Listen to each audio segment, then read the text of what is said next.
Well, welcome everybody. Um, Wesley is actually with me today, and I'm going to tell a little bit about our partnership that I've worked on and developed over the years as through his school process and some of the things that have worked for us. So there we go. So this is Wesley. He's 17. He's a junior in high school now. He has been in public school in Indiana since kindergarten. His autism and ADHD diagnosis happened around age 4. And he's here. And I'm going to give him just a couple minutes to talk a little bit about himself. And I apologize for the super messy laundry pile in the background, because this is real life parenting in my office slash laundry area. And so in order for you to see Wesley, I had to unblur my whole background. So I'm going to let him talk for just a couple minutes and tell you a little bit about himself. Read off the slide, right? Yeah, you're on. I'm 17, almost junior, almost senior, because I'm right at the end of junior, and I've been in public school, like she said. What else do I say? And what is it about you that what about school is good? What do you like about school? I have my friends, and I can torment some of those teachers. Yeah. Usually the engineering and science departments. What's your favorite subject? Chemistry. I'm the senior. I'm like the student chemist that runs a bunch of the chemistry stuff, or helps the teacher run a lot of the chemistry stuff with the fume hood and things. Mm-hmm. And what do you want to do in the future? Either aircraft mechanic or a chemist, something with aeronautics and chemistry, something together with the two of them. Okay. Anything else you want to share? No. We've had a very interesting school road, haven't we? We've had a very interesting school road. We've had a very interesting journey. So that's what I'm going to talk a little bit about today. Okay, I'm going to put my slide back up, and I'm going to keep right on plugging away. Thank you. All right. Okay. So, my focus today, thank you, Wesley. So my focus today is to talk a little bit about how you might navigate this partnership with the school, with your child's school. And I will first acknowledge that every child is different. Every situation is different. There's different circumstances or different environments. There's different child needs. So this really applies to us and our story, but I think there's a few things in here that you will find helpful regardless of where you are in your journey. So for us, we started in a charter school, but it was a public charter school. And then we had some pretty substantially bumpy roads as we led into 3rd grade, where things really sort of started to fall apart in terms of being able to appropriately educate Wesley and help him in the best way that would support his needs. And so one of the things that helped, and which I will talk a lot about today, is communication and being able to communicate with the school and specialists and everybody involved. And so what we ended up having to do with him is we had to reduce stressors until he was functioning stably. And then we were able to rebuild an education program around him and his needs. We had to bring in lots of specialists, lots of supports, and we really, really had to get out of the box and think creatively. And we really had to focus on what was it that Wesley needed in this environment at this time. So as we moved toward middle and high school, we continued to build his autonomy, and he's learning to advocate for himself. And he had a para with him until the 10th grade, I think, middle of 10th grade. And then he was able to go on his own and really start to be his own self-advocate. And so we've tried to teach him those skills, teach him self-regulation skills, and then build in his other needs. So for a long time, he had a sensory break space that was his space in the school, or a shared space in the school where he could go to take breaks and do what he needed. And all of this, the end goal has always been to move him toward being independent and being able to have a functioning life and contribution to society and all those things that you want for him to be a functional adult. So this took a lot of time and a lot of patience. So I'm summarizing, 10 years of school into a handful of slides, but we had to really, really be patient, and we had to keep communicating, right? Because we ended up with a very large team, including all the specialists and all the school staff. And because we needed all of that support and we needed all that expertise. And so, really, what helped us was being able to communicate regularly and frequently. And I'll have a couple examples of some communication pieces here in a second. We used a lot of Wesley's challenges as learning experiences for everyone involved. So we have a great autism consultant for the district, for the school district. And she really helped make sure that everyone was communicating and was able to help us use those challenges to teach other people, even those that weren't involved in Wesley's team. And we didn't have to do things a certain way. Just because the school has always done it this way, or just because this worked with another child, doesn't mean it's going to work for your child. It doesn't mean it's going to work in your situation, your environment. So you got to be able to get out of the box. And we did a lot of consultation on best practices and what the research says and what the evidence says, and collecting data in order to make a lot of decisions. So one of the most important things is being able to trust, have respect. And that is can be very difficult, especially if you're in a situation where you've gotten to where the trust is broken and you're trying to rebuild, or trying to advocate for your child, and maybe you don't feel like you're being heard. And so that trust and respect piece is really hard. One of the things that helped me a lot was being able to see the picture from somebody else's viewpoint. And it took some outside people to help me do that, and try to think through, okay, if my child needs X and the school has Y, how do we get to the middle and find a Z, right? How do we work together to get to that place, knowing what each side is sort of thinking through? That was not always an easy journey. I will be honest and admit that. The child is the priority, and the child is the focus. And so for many years, just up until the last couple of years, I have been his voice. I've been Wesley's voice. And he now is, an active member of the IEP team, but when he was little, he was not. Things were far too complicated to bring him into that mix until he got to high school. Actually, I think we might have added him in middle school when things had started to kind of fall into a routine that was working well for him. But the goal is to create that environment that will support that student, his well-being, as well as his education.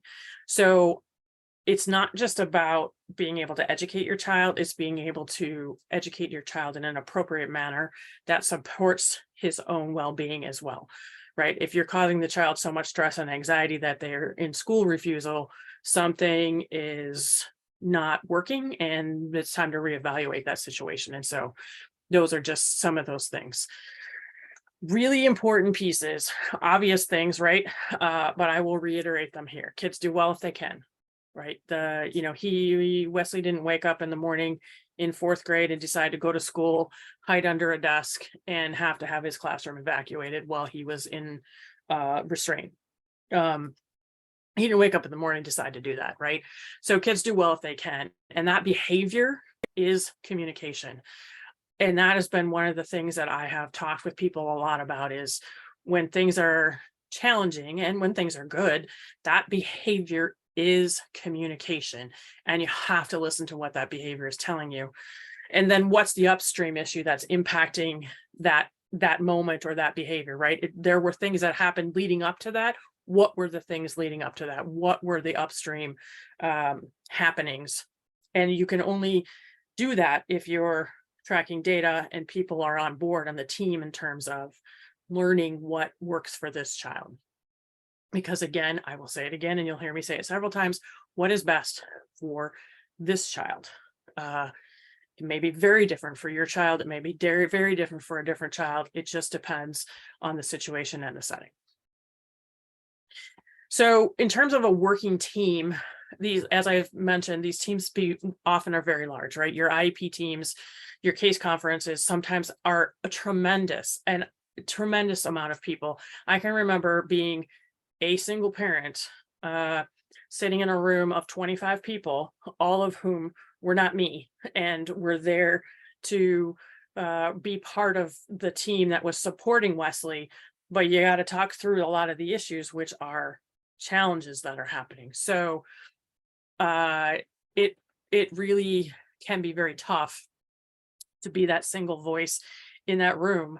But you got to be brave. You are that child's voice and that advocate. So you may have a whole slew of people from the school. You may have a whole slew of specialists and specialist providers, service providers.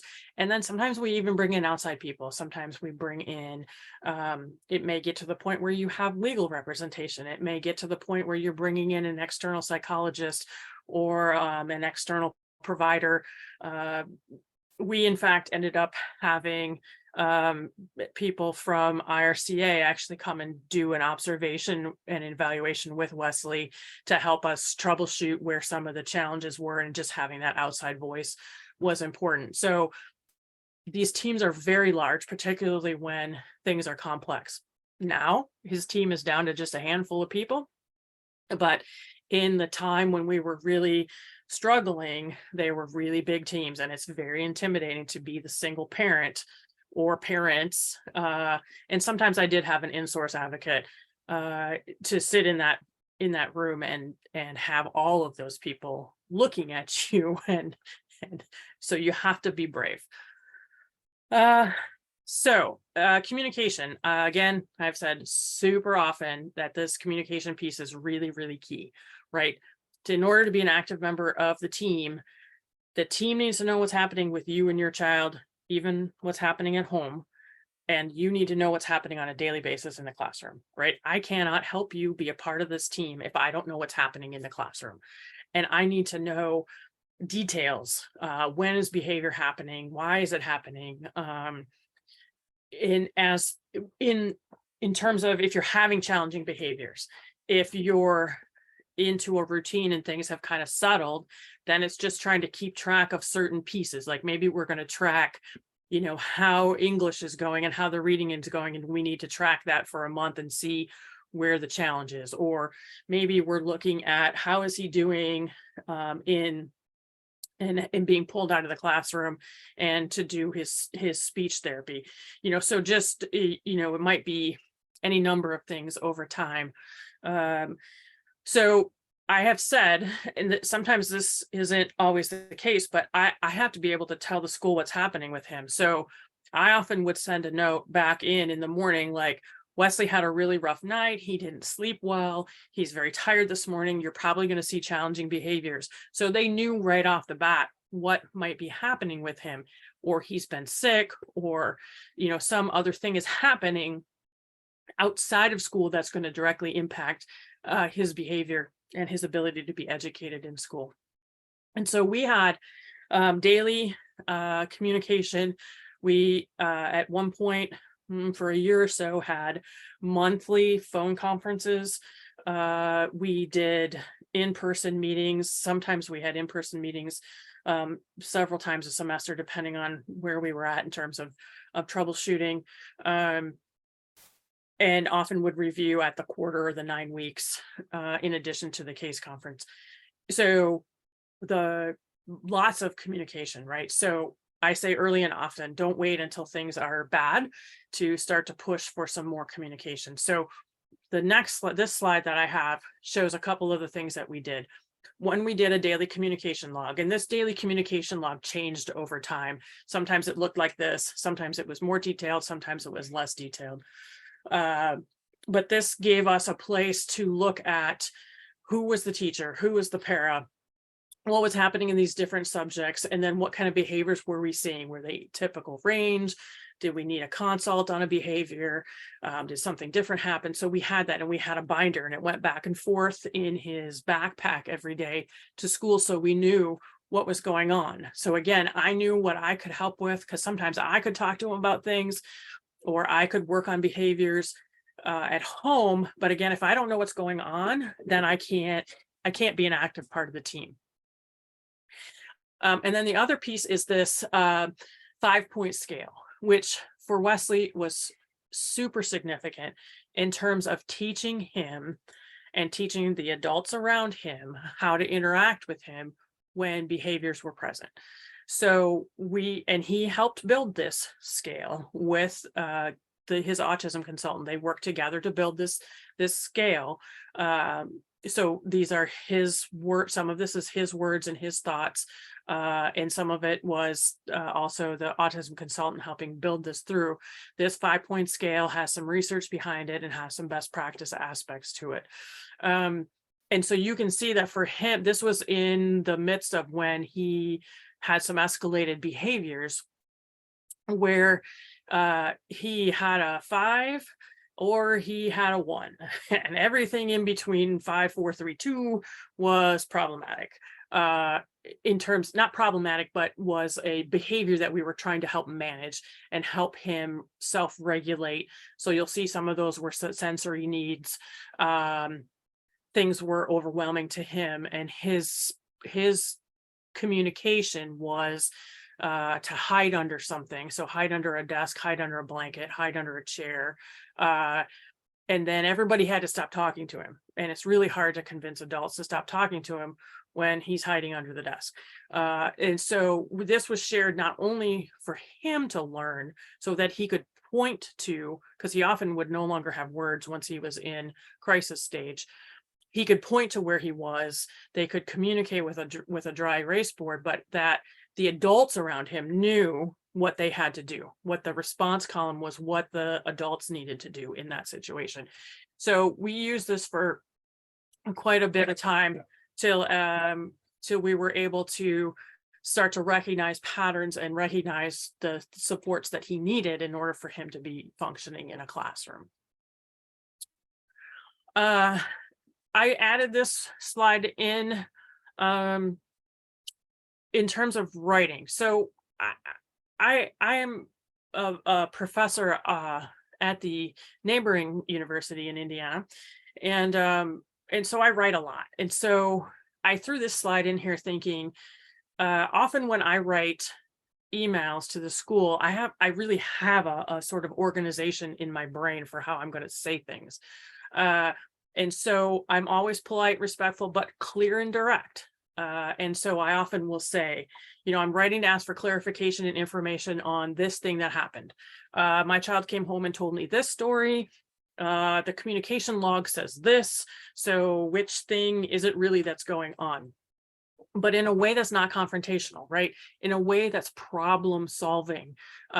So I might say, perhaps that behavior, when I see that behavior at home, this works, or I see this behavior at home when he's hungry, or I see this behavior at home when he's in sensory overload. So could you try this? Could his para work on this? So it's making the observation, but then making suggestions and offering possible solutions. If there's not a possible solution to offer, then you need to say that. It's like, I'm at a loss. I don't know what to do about this. We need help to solve this problem. And then I always end with, what are the clear expectations you have for what should happen next? So, please let me know how this is going to be addressed, this week in class, or let me know in our next conference call how you've worked through this problem, or et cetera, et cetera. But it really sort of has this: state the information, make your suggestion based on your knowledge, any possible solutions, and then be clear on what your expectations are back. Again, because it's key to keep things non-confrontational and information-based. So this whole little sample email, right? I may be fuming and angry or frustrated or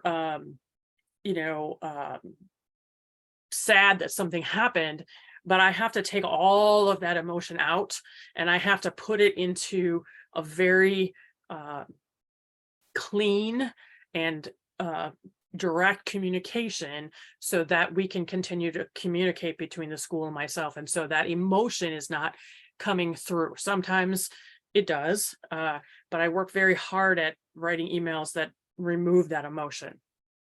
It takes practice. Sometimes it takes sitting on an email overnight and not sending it. Sometimes it takes having a friend read it. There's a number of ways to combat that, but generally speaking, it's best not to write emails when you're mad or sad or any of those other strong emotions. And really, part of the key to the communication piece is really having everything in writing, right? So we can go back and say, hey, we talked about this, a month ago. Here's the email. We said we were going to try X, Y, and Z. So let's try that, or have you tried that, or what are the outcomes? So anyway, so I had stuck this in here in terms of how I communicate in terms of putting things into writing. I am a science nerd, self-professed, and so when I have questions about things, I go looking for information.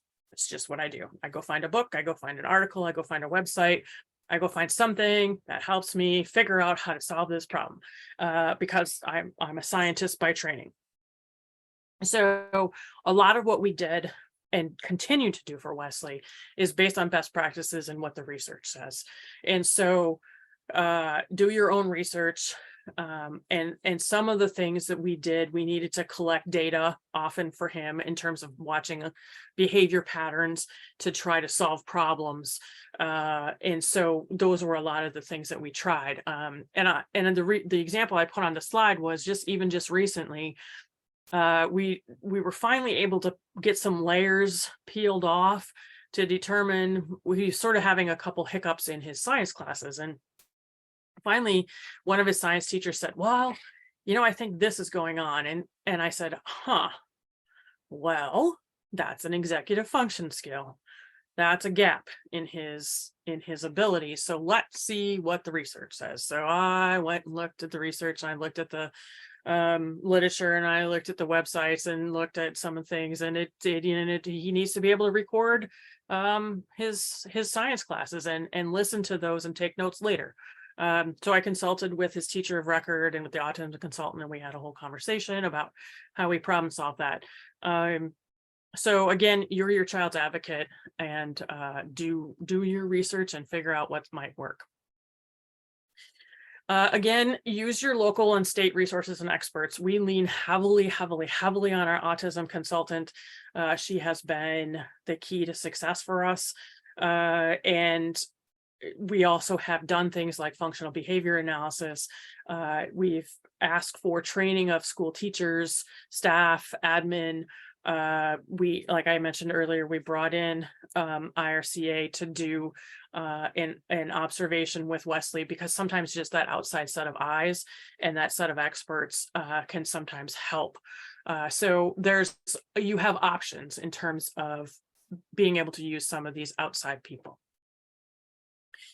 So one of the things that also has been really important for us is data, is actually collecting information and observations and keeping track, even if it's just a check mark on a box on a piece of paper that this happened 3 times today, or this happened 5 times today, or this didn't happen at all today.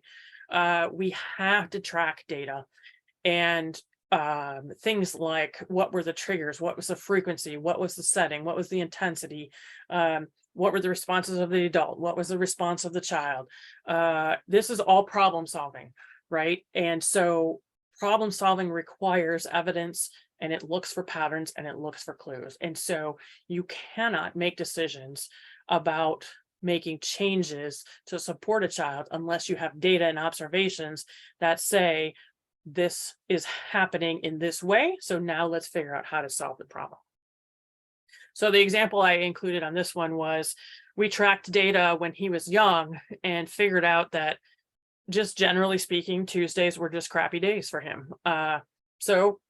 We just knew and talked with the teachers, and just, particularly when he was younger, in elementary ages, we just didn't do testing. We didn't start new things. We didn't ask extra things on Tuesdays, because Tuesdays were just crummy days for him. And even now, he typically will be much more tired on a Tuesday than the rest of the days of the week.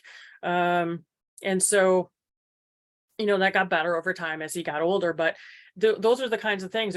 There really wasn't anything that was good or bad. It just was Tuesdays were crappy days, uh, for whatever reason, right?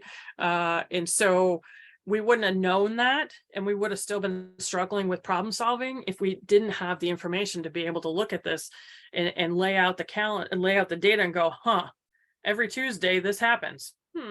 Perhaps it's a Tuesday problem and not some other thing. So really collecting that data and having that evidence is super, super important. And that goes back to problem solving and communication. And so we come back to big picture things, right?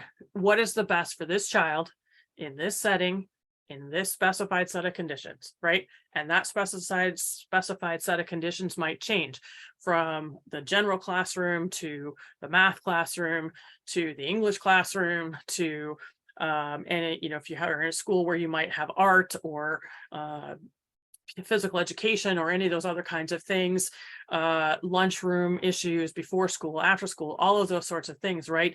In that set of conditions, in that set of time, that's where you have to try to figure out what works and what doesn't work. And don't forget in your big picture to look at it from the child's perspective.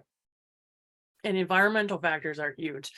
And so we found that Wesley has a number of sensory challenges and some environmental sensitivities. And so we were able to create through elementary and all the way through middle school, actually, a space where he had a sensory break room where he could go that had lights were dim, it had soft spaces, places that it was quiet, places where he could huddle up and give himself some of that sensory input that he needed. We've also discovered that he has a very strong aversion to paper. So we had all kinds of interesting things that we worked on to solve that challenge. Their smells and sounds sometimes really bother him. And so we manage that in a lot of different ways. We figured out how to fly commercially, for example. And how we manage that is we get on the plane first. We have lots of noise canceling headphones. We upgrade our seats so he has more room and he's not squished. Regulating temperature, lights, and so he's really been able to self-advocate. The more older he gets, the better he is at saying, nope, I'm done. I've had too many people for today. It's time for us to go home. And I have to listen to that. I have to listen and respect where he is and what he's telling me. So I've alluded a little bit to some bumps in the road. Sometimes this collaboration and this work with these teams is very messy. It is not nearly as clear cut as I have just made it out to be in the last handful of slides. And there are a lot of things that happen, a lot of moving parts, a lot of people, a lot of opinions. And when your child is struggling, it makes everything harder. But given that, stay focused on the child, gather your information, be respectful, be patient, celebrate your successes, right? No matter how small. If we could get through a bump in the road and we celebrate that little success and be proud of it. One of the things a friend said to me early on in this journey was to be a value-added parent. What does that mean, right? It means I am not a burden to the teacher and the staff. I am a contributor to that team. So how do I contribute to that team besides feeding and clothing and taking care of the child? How do I help that team? How do I be an active member of that team? And so I try to always keep that in mind, be a value-added parent, right? I know that my child can have a lot of needs, and my child can need some very special things that may cause the teacher to need to do some extra work, or provide him notes ahead of class, or let him record their lecture, or those kind of things.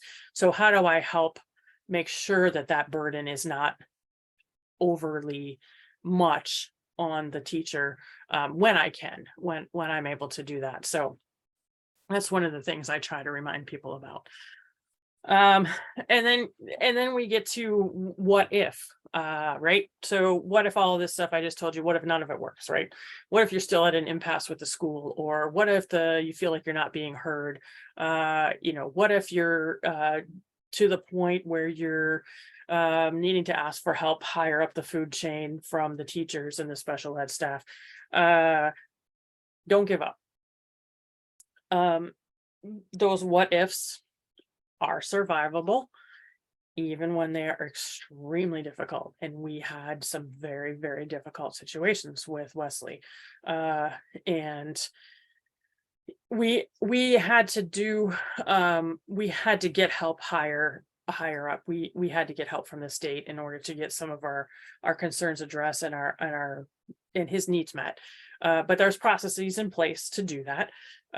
And again, the school's goal in general is to make sure that the child is being educated. And so if we can try to figure out how to get to the middle ground, given the circumstances, that's really the only way to move forward. But don't give up. You have to keep trying, and keep working and keep talking to people to try to get where you're at. And then use the people around you, use your resources as best you can. Get an advocate, get a friend to come to meetings with you so that they can take notes while you listen.